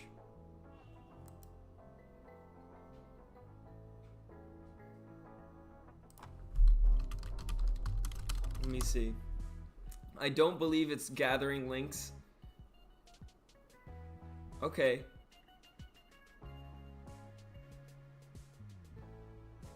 Okay. So a lot of it is text. It's not giving me direct links. This is different from ChatGPT, which recently launched their web browsing capabilities. So they do give you some links and references. But this is a very useful tool. So you can learn. You can also learn, have a programming assistant, text adventures. I can see a lot of kids in high school having a lot of fun playing with this and learning about, I mean, let's talk to Michael Jackson. Hey, mister, you want to buy a vacuum? Moonwalks into your house. They're really great. Michael, tell me something I should know as a musician, so I can be successful as you were.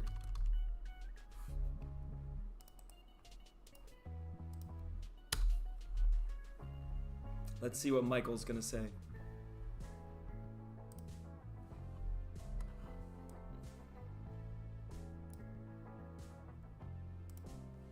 Go. You gotta love what you do and put everything into. I love that, Michael. Thank you, Michael. And put everything into it you can. You've got to put 100% into every show and every album you make. And always keep pushing to the next level. Never be satisfied with how things are. Wow. Michael, you just had to go there, didn't you? You just had to go there, didn't you, Michael? That just hit me. That just hit me a certain kind of way. I don't know about you, chat. That just hit me.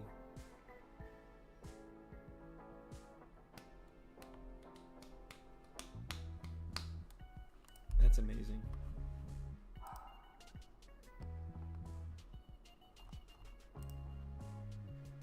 You got language learning, anime, movie, TVs, politics, philosophy, comedy, discussions, history. You can go through it all.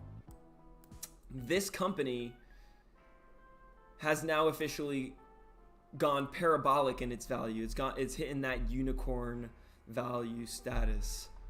But they're not the only ones. They're joined by a company called Adept. That's right, this company called Adept. They seem like a bit more enterprise level, I would say. A new way to use computers. We're building a machine learning model that can interact with everything on your computer. So basically, do you want your computer to run itself? Freaking join the waitlist. If you want to join the waitlist, fairly simple. Just go ahead, go on their website. It's just adept, adept.ai. You can sign up for the wait list for having a machine learning model that'll use your computer for you. An AI teammate for everyone. Adept is building an entirely new way to get things done. It takes your goals in plain language and turns them into actions on the software you use every day. Use some AI to build out some profit and loss columns in your Google Sheets. You can use on Salesforce right here. Emma Jacobs, she's using it to create some new contracts. Set a reminder to email, on Salesforce, maybe Craigslist. Find me a refrigerator at this price. So maybe you're a business owner and you're like trying to flip refrigerators. You can use something like Adept to find refrigerators under a certain price for you, send out emails, coordinate everything for you, and it just sets something up on your email that says, go pick up your refrigerator. This is how much cash you need to bring. So you no longer have to coordinate things on Craigslist anymore. That's basically what you could use Adept to use. It's your hands on the wheel AI system that is going to basically allow you to do all these things. AI is not going to take your job. Other people are going to take your job, okay?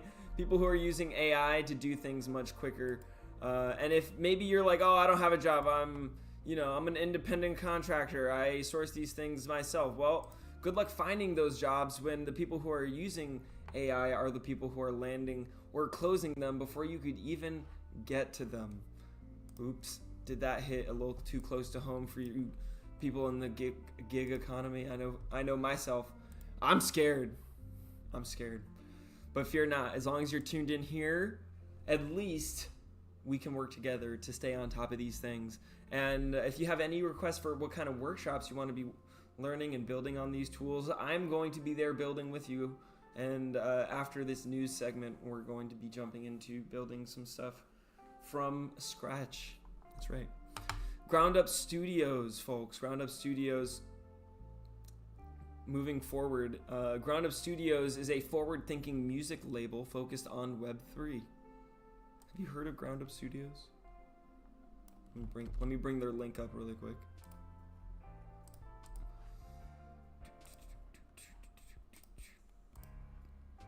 Let's see.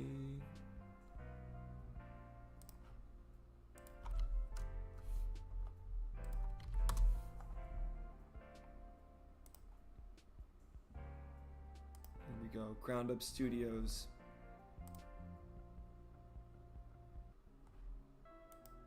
Wait, this can't be the Ground Up. Here we go. So here we go. Ground Up Studios launches Creative Council of Producers to accelerate Web3 and art in Asia. So if you are in Asia, this is an opportunity. This is an opportunity because there are pioneers accelerating your growth. Ground Up Studios, you can follow them on Instagram. They only have 31 followers right now. Look at that. Pioneering 31 followers. We're going to definitely give them a follow here.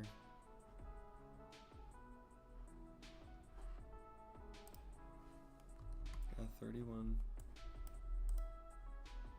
But I don't think the number of followers necessarily determines how much of an impact you're making.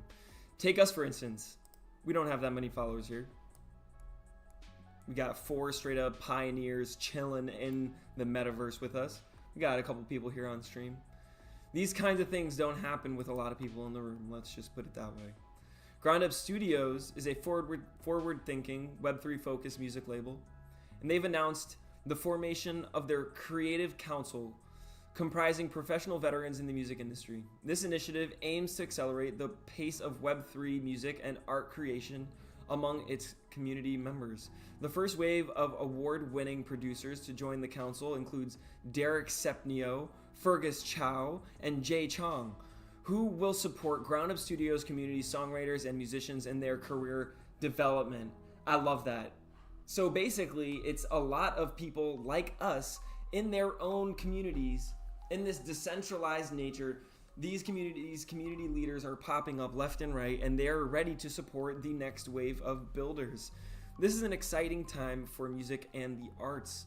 Web3 transforms the dynamics of the recording industry and deepens the transactional relationship between fan and artist. To the artist, this means greater creative, commercial, and monetary control, as well as more sustainable careers. Furthermore, now generation social media platforms are empowering, like OnCyber, truly borderless connections and collaborations. Shout out to OnCyber making that happen, and Decentraland, and Hyperfi, and Spatial, opening up limitless possibilities and artistic output. I look forward to working with Ground Up's fans and artists. The sky's the limits. That's the sentiment of the creative leadership here across Web3 right now, for sure. With a vision to highlight the impressive pool of musical and artistic talent in the region, Ground Up Studios plans to build a comprehensive Web3 ecosystem using NFTs as access passes. The goal is to attract NFT art investors, technology enthusiasts, music and art lovers, songwriters, producers, and artists as all disciplines.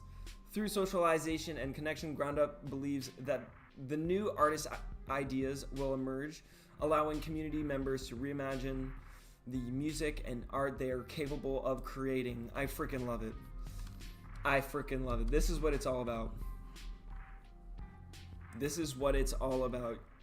We're seeing this pop up all around the world, and I am personally inviting Ground Up. I'm gonna definitely link with them on Instagram. But if anybody from Ground Up sees this, let me know. If you build an OnCyber, I will portal connect our space here.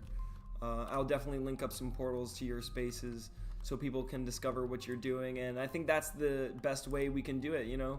Connecting these worlds together. If you were around last week, we were doing some Merge World experience, and we're here streaming every day, showing people what's possible in building in Web3. There's a lot of stuff going on, and I like to make sure that every day I'm gonna bring you a little bit of the latest news, and making sure that we're all staying up to date. So shout out to ChatGPT and AI. They actually brought up a new browser function that's going to make it great for me to be able to find things across different topics. I'm going to be mainly focused in the technology, music sphere, and that's a very cool thing for me to be able to add that into my stream. But there's also some curated things I want to share with y'all. That is, if you haven't already, one tool that I'm super excited and have already started to use is one called In-World AI. If you haven't heard of In-World AI, I wouldn't be too surprised because they are currently in their beta stage. They're very early on, but a lot of potential. Let me see if I can get this.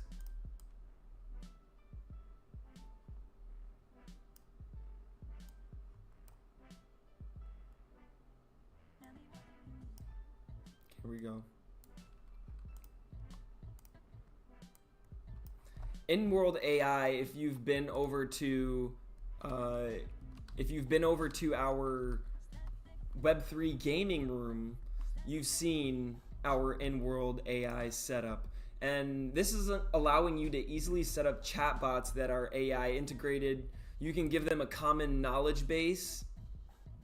So you can build out a knowledge base and a lore for your community and everything about the world that you're building for your ecosystem. And right now this is free. You can build that. I'm sure you'll have upgrade. There's an upgrade. I haven't even done it yet. But you can also build out scenes, so different rooms. So I built out a scene for my Web3 gaming room. And you can place these AIs in different rooms. If you have like scripting set up for your space, so in Decentraland you could have this scripted, so you have like an AI walking around talking to people. And on Cyber, very soon we've already heard the alpha leak on scripting that is going to be coming soon. So soon you'll be able to have these characters in world walking around as well. You can see there's integrations with Unity, Unreal Engine, Node.js. And look, you can even see all the different interactions that have taken place with which characters. So very cool. You can see how your community is interacting or asking questions, what kind of questions they're asking. Very, very powerful. And I think, you know, for retail brands, for creators, it actually gives you a bit more of an authentic way of getting an understanding of the interactions from your community, you know, from a virtual standpoint. At least a very closer to authentic as you would see in a physical space, because you have all the sort of environmental you know, placement that you can put for your branding, for the experience, the same way people put smells, colors in their stores. It impacts how people interact with your brand. I think putting some time into your OnCyber assets is definitely worthwhile. I think even more worthwhile than putting into what assets are there is just thinking about what kind of experience do you want people to have in your space? What is the outcome that you're looking for? And in the best case scenario, that outcome is solving a problem. It shouldn't be, oh, best case scenario is buying a product, because then you might not really succeed, because maybe buying a product isn't solving a problem. So maybe you won't see the fullest success. At least in my style of entrepreneurship, you should always be trying, and I think a lot of people is, you know, you should be trying to solve a problem. And in the end result, that should be some sort of product that you can deliver, and that product is a container for value. So how, you know, ultimately these spaces are connecting people to value, a value of solving a problem,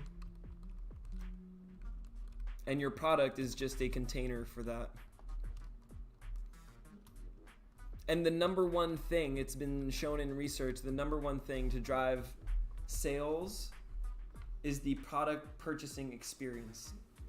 So OnCyber is giving creators equal access to building a product purchasing experience that could rival the product purchasing experience of a major marketplace like Amazon. You can't get an experience, a product purchasing experience like you get here in OnCyber and Amazon, at least not yet. Imagine the day that OnCyber starts to have its best deals, its best drops, its all these special perks by purchasing things in a virtual world. And they're gonna want that, because having that is going to increase their sales. The day that Amazon does that, it's going to be metaverse mayhem. And a lot of people are gonna be rushing to compete or to reach that, and a lot of those people are gonna be seen as, you know, wave riders, but not you. Not you, Anon. Not you, builder out there watching this on LinkedIn, on Twitter, on YouTube, on Twitch, and OnCyber, all of you all around the digital realm. You're going to be ready. Why? Because you're tuned in here, and together we're going to be building out and using these tools. So make sure to jump into in-world AI, because that is free for you right now.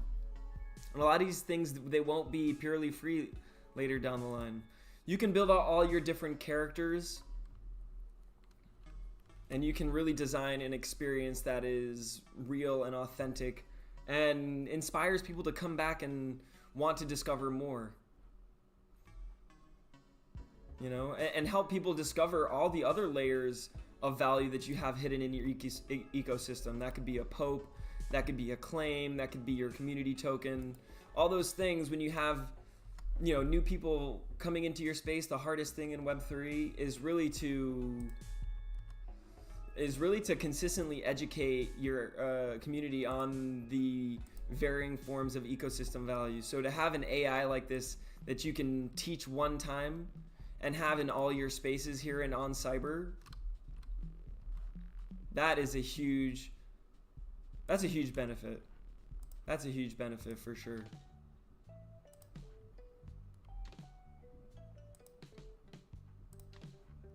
Let's go ahead and,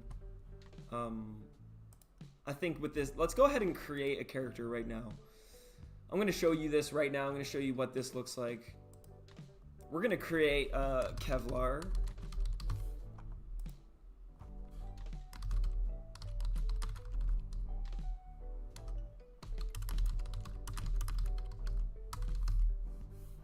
CloneX avatar. Designed by Digital Fashion Company. I'll say innovative artifact, because they're not also not just digital. Artifact in collaboration with Takashi Murakami.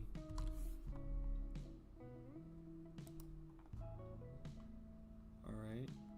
Continue to character creation and give him his avatar head.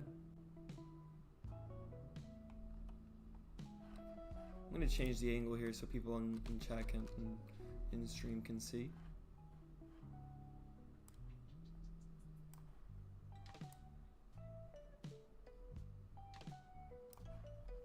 Okay. Gonna get our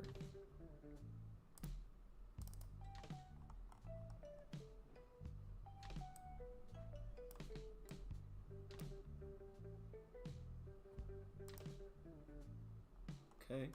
Motivations. Here we go. We're gonna give it some motivations.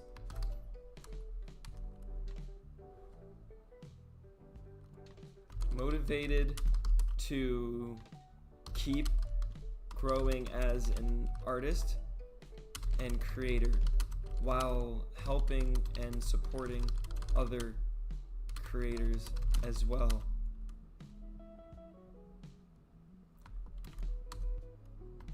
Growing a community, onboarding the next 1 million builders in Web3. Flaws. Overly excited about everything. Sometimes it can be a lot for others.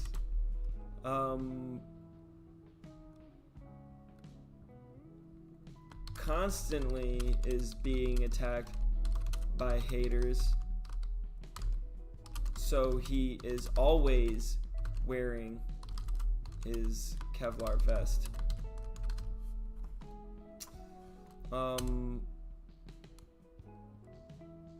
Challenged to be patient and focused to overcome insecurities. Everyone has got insecurities, folks. Role community leader and protector.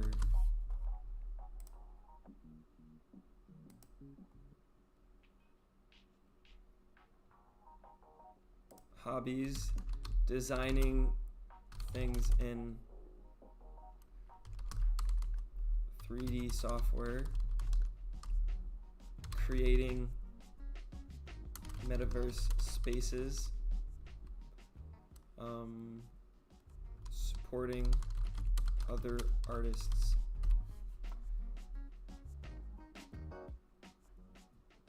Character traits. Let me know in chat what you think some character traits we should add. Let me know what kind of character traits.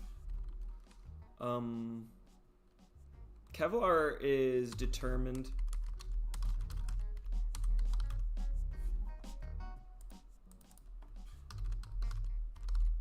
Oops.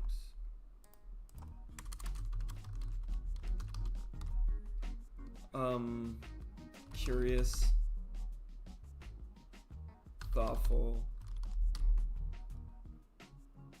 caring, always, I'll say builder, kind of.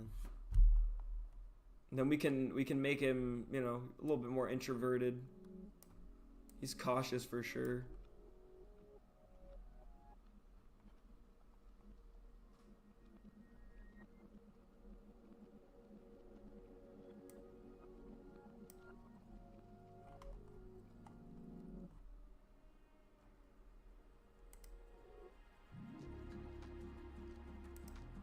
I don't have any common knowledge built out yet. We can even give him his own voice. Let's go ahead and choose a voice for... Hello, I'm Kevlar. Kevlar. Hello, I'm Kevlar. Hello, I'm Kevlar. That works for me.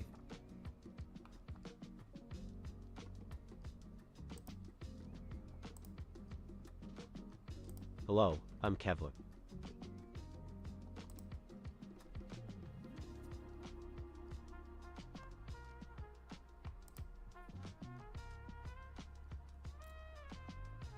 Goals and actions. You can give us specific goals and actions. I haven't created a scene yet for this, so I'm gonna just save this as is. Let's create a scene.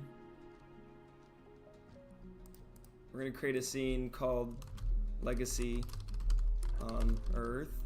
We're just gonna describe what we have here in the room. The room contains precious artworks from across the metaverse, created by known and unknown artists. These pieces tell stories. Land from, well, if not all, are NFTs and contain some special purpose. In the loft area, you will find portals to other worlds where mysteries and surprises await. I'm gonna put Kevlar in there. Alrighty. So now we can go to Kevlar. We can say share on the web.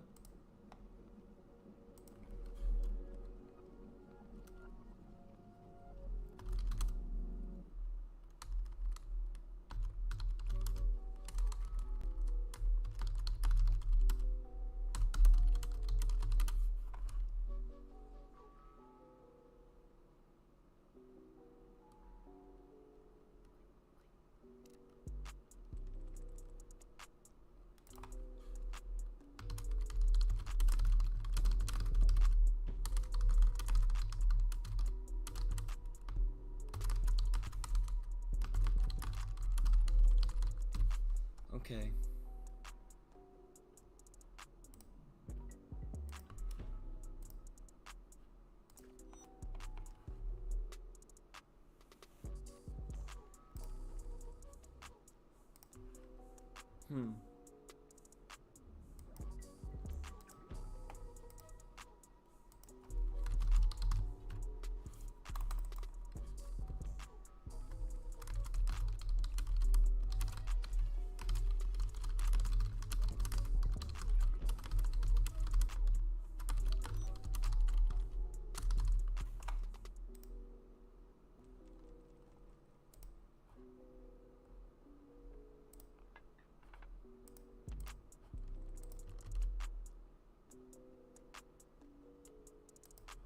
Okay, so now we can place this in the world. We've built our character.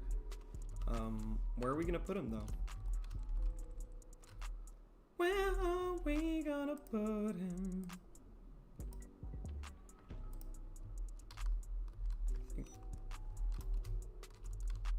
Where are we gonna put him? I think we can put him right here.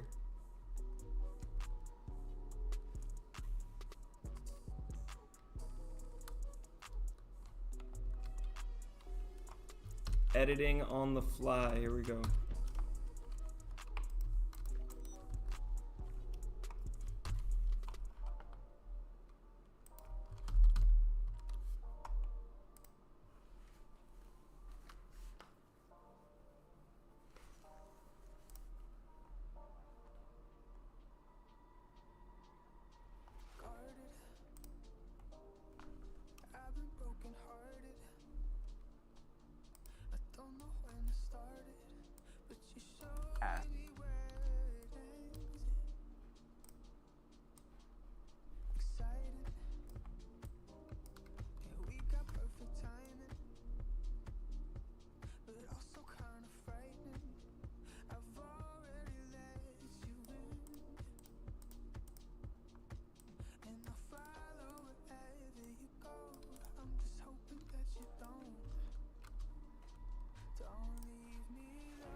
I'm just adding this. So what I did here is I took that web link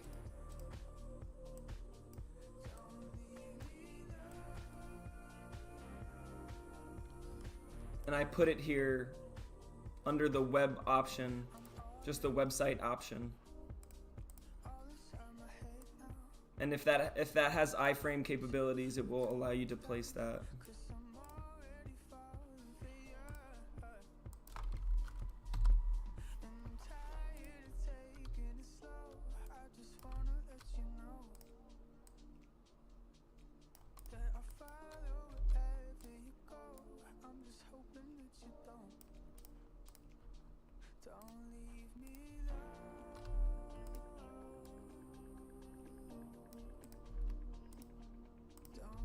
Okay.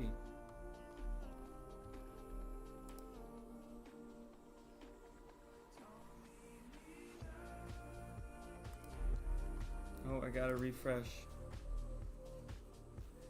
I got to refresh.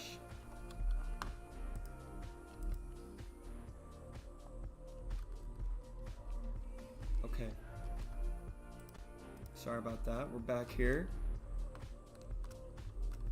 So now you do have to log in. There's a login component to these things. But there we are.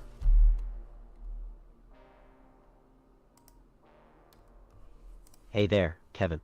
How are you doing today? Getting ready for a creative and productive week. Any tips?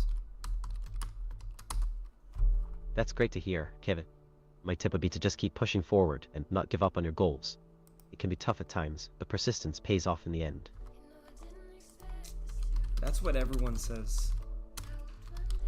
What are 3 strategies I could use to be more productive this week? Sure, I can definitely give you some strategies. First, try breaking down your tasks into smaller, more manageable pieces. This can make them feel less overwhelming and help you stay focused. Second, prioritize your most important tasks and tackle them first when you have the most mental clarity and focus. Finally, take breaks throughout the day to avoid burnout and stay refreshed and energized. Sounds like some great advice. If I follow that, I will be very successful, I would say. Thank you, Kevlar. Thank you for that brilliant advice.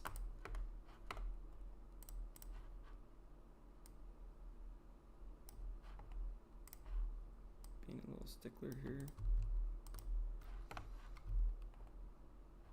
Well, I hope this has all been very productive. Now you know how to apply your own AI into into your OnCyber space. I think it's a good tool for you to have because, like I said, I think educating and teaching people is the most important thing you have to do at every step here in Web3. In order for everyone to have a good experience, that has to always be happening. So I'm doing my best here to keep y'all up to date. But there's a lot of things to be, put it this way, this isn't going to stop. There's a lot more tools around every single bend. I mean, OnCyber just announced that they're going to have chairs now. You're going to be able to add your seat functions. You're going to be able to scale your avatars. Now you're going to have owned avatars automatically show up. You don't have to upload VRMs. There's going to be a lot of new things, and in order to take advantage of them all, you just got to constantly be learning and playing around with these tools. So this is why I do this stream. We're gonna keep doing more every day. So by the end of today or by tomorrow, we'll have some new tools that we're going to be learning with from OnCyber. I look forward to that. I'll be streaming tomorrow for our learning session at starting at 1:30 p.m. PST. Appreciate everybody who came through for this new time. I had a lot of fun. It was really great. Before heading out, I do want to also give a special shout out to some of my favorite builders out in this space. That is right. You probably know who I'm talking about. That is Aradina. If you know Aradina, then you know that I'm a huge medieval strategy gamer. That is my gaming style of choice. I do like first-person shooters. Don't get me wrong. I do like me some first-person shooter, but I don't think it's the healthiest for me, to be honest. I think especially the way they design these games these days, I think it just gives me a lot of stimulation, and it doesn't give me the sort of like brain development that I want. It gives me the stimulation, but not the brain development that I want. Not to say it doesn't give brain development, it definitely does, but not in the ways that I'm necessarily looking to explore. With that said, that's why I love strategy games, and medieval strategy is my favorite of all in the genre.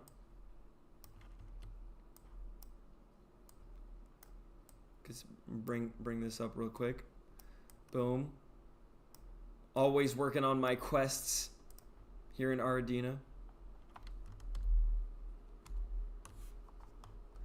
And one of those is actually a new quest. Soro de Rio, were you able to successfully complete this? They have a special quest here that is for riddles. You're solving a riddle.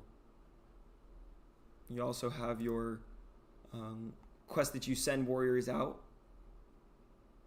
They have a daily quest you can send them out on. So if you want to level them up, give them new skills, that give them new abilities.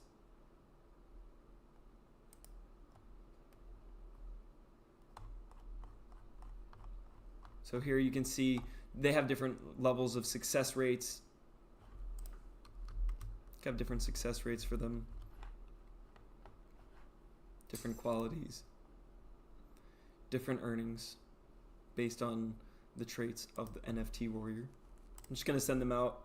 Right now I'm just leveling them all up in a specific tree line. A new one that just came out called the Arcane, is the magic line. So I just sent out 100 warriors, no small battalion. No, that is a royal army. You can see you have inventory, so you collect commodities and stuff over time, silver, and then you can use that in your temple to upgrade them and give them new abilities, new skills.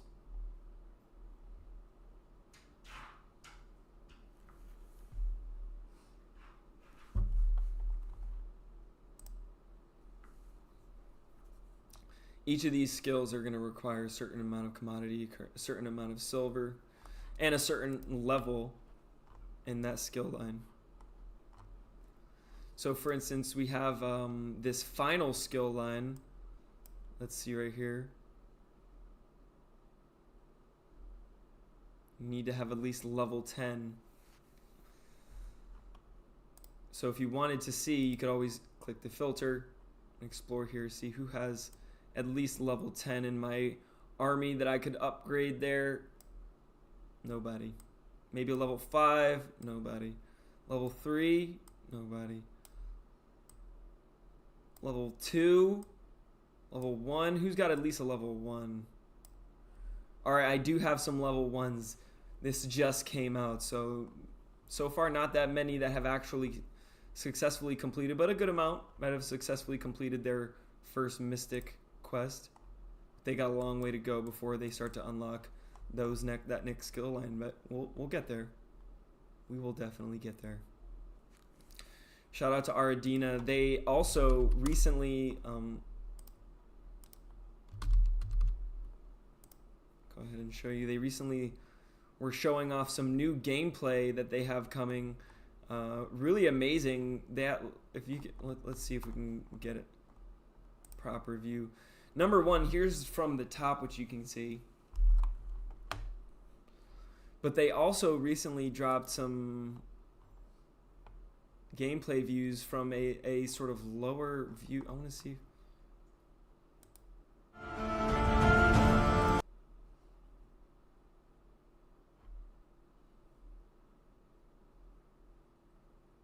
Look at that. That is just beautiful. Definitely a huge upgrade from their last deployment. Looks great. And look at this. First person view. Or like, I guess like, I'm sorry. Lower like in-world sort of view. That's just a cool dynamic. Wow. It's a cool dynamic to see a chessboard play out. Closed beta is going to open up June 2nd, which your boy definitely has access to, so you better bet I'm going to be streaming myself some Aradina. Shout out to Aradina, doing big things. Really proud to see their growth, and they're definitely doing things the right way. That is me for today, folks. I'm not going to have time to jump into the questing for today, but I'll be back tomorrow 1:30. So we'll definitely see you there. And I'll be hanging around if y'all want to work together on the Aradina. If you want to work on the Aradina riddle with me, we can do it off stream. And an easy way to let's just do this. Let's just go hang out. We'll meet up over at the Aradina Clubhouse. That's right. We have our own clubhouse for Aradina. If you want to meet me there, just type !, location in chat. And you will be able to easily jump to my location thanks to Lighthouse. Yes, I definitely go get your food, go hang out. I'm going to be hanging out, probably a little AFK. Let's just all meet up here in the clubhouse and work on this riddle today. That'll be our goal as a community today. Whoever comes through will be able to, I'll give you a special reward for your help in solving the riddle. And look, you got a lot of cool things and features to explore here in the clubhouse, including some new Aradina music that they just dropped. Very dope on their YouTube channel. All right, y'all. Much love. Appreciate y'all for stopping through. Soroda Rio, I'm going to drop a listen to earn code right now if you're tuned in, if you're listening in. Let's just say buttons. In Web3, have a lot of buttons, new buttons to explore. Buttons is your secret, is your listen to earn code.